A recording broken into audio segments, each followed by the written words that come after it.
Hello G Squad, welcome back to another video on my channel. So today we are doing my other hand. Earlier in the week we did my right hand using my non-dom, but today we should have a little more control with what we're doing. Not that we're doing anything too complicated, but on this nail, the middle finger, we are going to go ahead and do a little 3D French because I've not done that technique in a while, and I've never actually done it on myself. I've only ever done it on one of the doll hands.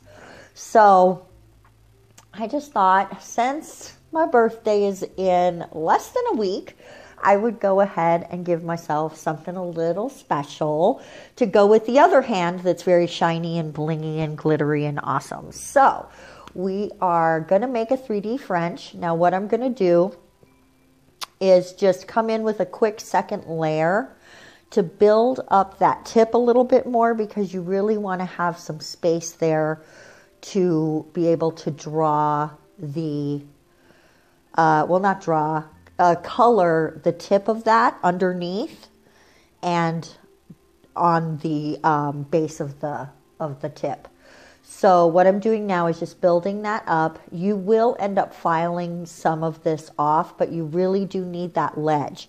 And you need to make sure that the top of it comes out. That's why I'm holding it down that way, that the top of it comes out further than the bottom, because what you're trying to make is a bit of a slanted point there.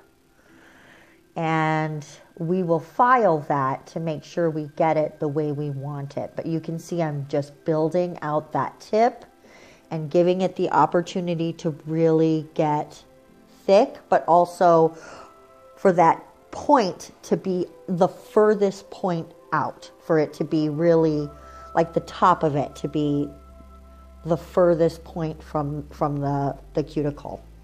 I think I'm not saying that well, but I hope you get what I mean. And you'll see that I just file it to make sure that that shape is very sharp and it has that slant to it. So now, using the exact same form, because it already is the right shape, so you need, if you're going to do that, just be really careful. Some of this is sped up very fast, you guys. This video was so long, and I was like, nobody's staying this long to watch this video. So I did speed it up quite a bit. So now, making sure it connects to the bottom of that, but doesn't ruin our slant. You can see how that slants in there. We are just building a nice base, and then we are going to go ahead and cure that. And from there, on that base, now you can build the base first and then build your point out. I just find it to be easier to do it this way for the filing. That's literally it. Now what we're doing, and you can see the slant a little better here. It slants in toward the nail. So what we're doing is just filling all of that in with the color that we're going to use. And the reason you need that slant is because that is what is going to give you the shadow that makes the 3D French so special. And I think a lot of the videos don't really explain it that well. I've got another 3D French video on the channel, and I will link it right up here. Ding, ding, ding. So now we're just coming in and filling in that area with clear polygel. And honestly, this would work better with, I would think even with acrylic, it might be a little easier. This polygel is not the easiest to work with. But again, we're just going to go ahead and make a slant to make sure that we create that shadow. That's the shadow effect that makes the 3D French just so gorgeous. And if your ledge is straight up and down, you'll see the colors. It'll still be pretty, but you will lose that shadow effect. And that is what you're trying to create, which I suppose you could create that by putting the darker color along the edge. And that is an easier way to create it, but it doesn't look the same. Like I have two nails on the other hand now that have that shadow line, and they're pretty. Don't get me wrong, I love that look. And it's much easier to create with my non-dominant hand. And now I'm coming in again with a little bit extra after I cured, just to make that point at the top really come out. You can see how that ledge comes out. And that's how you should think of it, as a ledge, right? So, anyway, that shadow line looks pretty, but it doesn't look the same as a 3D French because you're not creating a real shadow. And that has a really distinctive look. So now I'm coming in and again, filing that shape as crisp as I can get it, cleaning it off with my brush, and then coming in with a second color. And in this case, we're using that pinky lilac color from the Beetles collection. The first color is from a modelones collection, and it's that Secret Garden collection. I don't remember the number, but everything will be listed below. And so we're going to fill up the rest of the area, and then of course we are going to fill in the rest of the nail with polygel. I'm going to leave that off camera though and move on to the thumbnail. And what we're going to do here is pretty basically what is going to happen with all the rest of the nails. So I'm really going to only show this one base. We are going to create a very thin base with that polygel. Then we are going to, in the wet polygel, place some larger strips of mylar papers, mylar plastics, I guess you would say. And then on two of the nails, we're going to go ahead and come in with some glitter. And that is not going to go all the way across the nail. It's just going to go like in a center, swooshy, diagonal sort of situation. And I'm not sure why this one is so slow. I think it might even be regular speed. How weird is that? I'm usually much better about speeding most things up. But here we go. Glitter is worth giving it a good look, guys. I love these colors too. Perfect colors for me for my birthday nails. What? Birthday nails?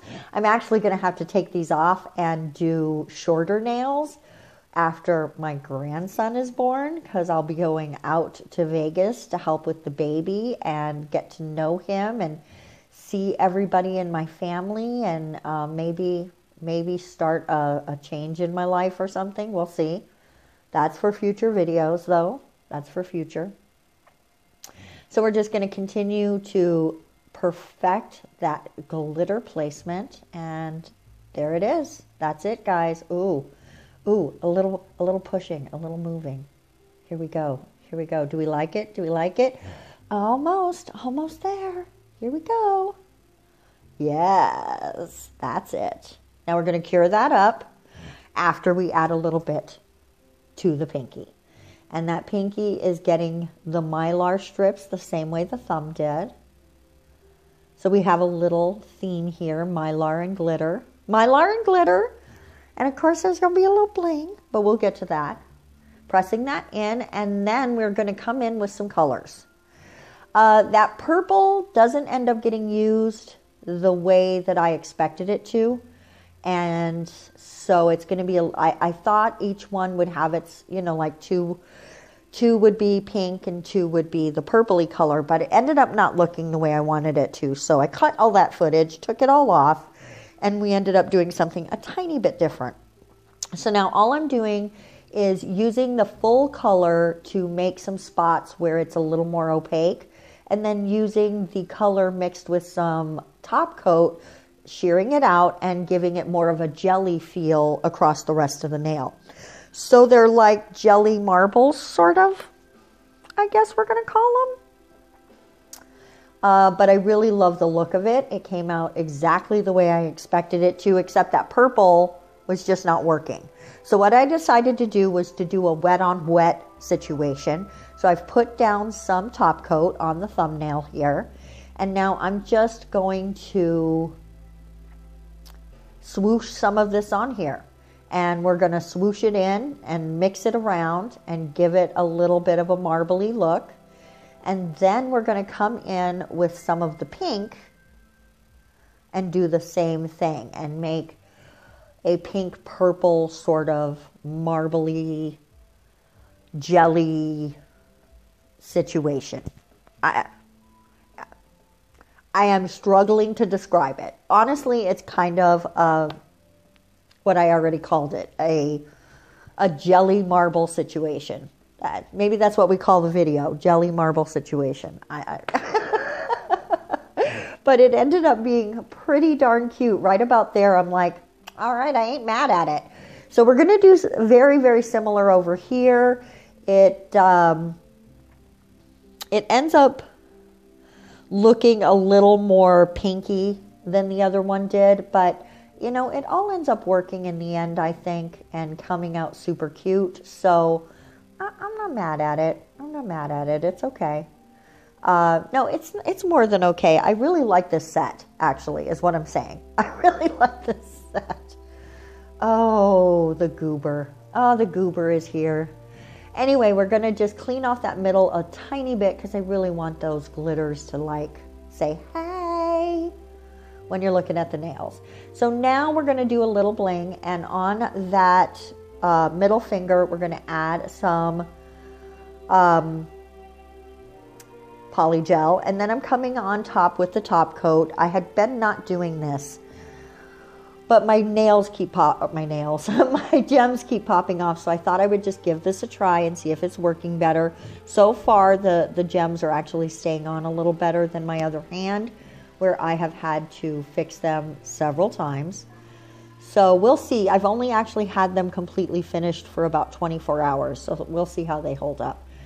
I really suck at keeping gems on, and I love wearing gems, so I need to figure this out. And oh my goodness, look at how cute that is. I put one on the pinky nail, but for some reason it didn't get recorded, or maybe I was off camera, I'm not sure. But, oh, look at how that mylar pops underneath that top coat, guys. Oh, that just gives me all the vibes. My whole heart sings when I see that. And then we're going to come in and go ahead and hit this one right around those gems as well. And this is not as a dramatic effect, but I will say I noticed that I got a couple bubbles in that nail, and it kind of bummed me out. But it's still super cute. And now we're hitting that glitter. Look at that glitter. Ooh, don't want to leave it on your skin. Wash it up. Then we're going to come in with this one. Look at that glitter. And I like how the marble looks on this one. It's just really subtle, but it's there, right? It's just there. Oh, so pretty. Now back to the mylars. Coming around that gem. Guys, this is the finished set. We're going to hit it with a little bit of oil to nourish that skin. Oh, it is so hard for me to pick my favorite nail in this particular set, but honestly, I feel like I'm leaning toward the thumbnail. It is so adorbs, which is hardly ever my favorite, but oh my gosh, guys, look at how cute these came out. I am really pleased with these. Let me know what you think of them in the comment section below. And while you're down there, make me smile by clicking all my buttons. That'd be a great birthday present. Thank you so much for watching. We will see you next week. Mwah! Bye-bye.